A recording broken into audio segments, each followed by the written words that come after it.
આજે દક્ષિણ ગુજરાત અને મધ્ય ગુજરાતમાં ભારે વરસાદની આગાહી કરવામાં આવી છે। હવામાન વિભાગે આગાહી કરી છે। રાજ્યમાં આગામી 3 કલાક હળવોથી મધ્યમ વરસાદ રહેશે।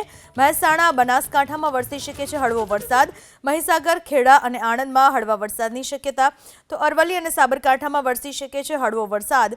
પાટણ ગાંધીનગરમાં પણ હળવા વરસાદની આગાહી। અમદાવાદ ભાવનગર અમરેલીમાં હળવા વરસાદની આગાહી। નવસારી અને વલસાડમાં પણ વરસી શકે છે હળવો વરસાદ। ગીર સોમનાથમાં હળવા વરસાદની શક્યતા તો દમણ દાદરાનગર હવેલી અને દીવમાં હળવા વરસાદની આગાહી। દાહોદ અને પંચમહાલમાં વરસી શકે છે મધ્યમ વરસાદ। છોટાઉદેપુર અને વડોદરામાં મધ્યમ વરસાદની આગાહી। ભરૂચ નર્મદા અને સુરતમાં મધ્યમ વરસાદની આગાહી તો ડાંગ અને તાપીમાં પણ વરસી શકે છે મધ્યમ વરસાદ। રાજ્યમાં આગામી 3 કલાક હળવોથી મધ્યમ વરસાદ રહેશે। મહેસાણા બનાસકાંઠામાં વરસી શકે છે હળવો વરસાદ। મહીસાગર ખેડા અને આણંદમાં હળવા વરસાદની શક્યતા તો અરવલ્લી અને સાબરકાંઠામાં વરસી શકે છે હળવો વરસાદ।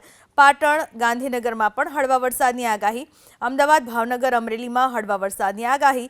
નવસારી અને વલસાડમાં પણ વરસી શકે છે હળવો વરસાદ।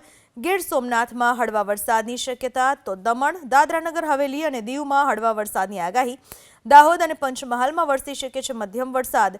છોટાઉદેપુર અને વડોદરામાં મધ્યમ વરસાદની આગાહી। ભરૂચ નર્મદા અને સુરતમાં મધ્યમ વરસાદની આગાહી તો ડાંગ અને તાપીમાં પણ વરસી શકે છે મધ્યમ વરસાદ।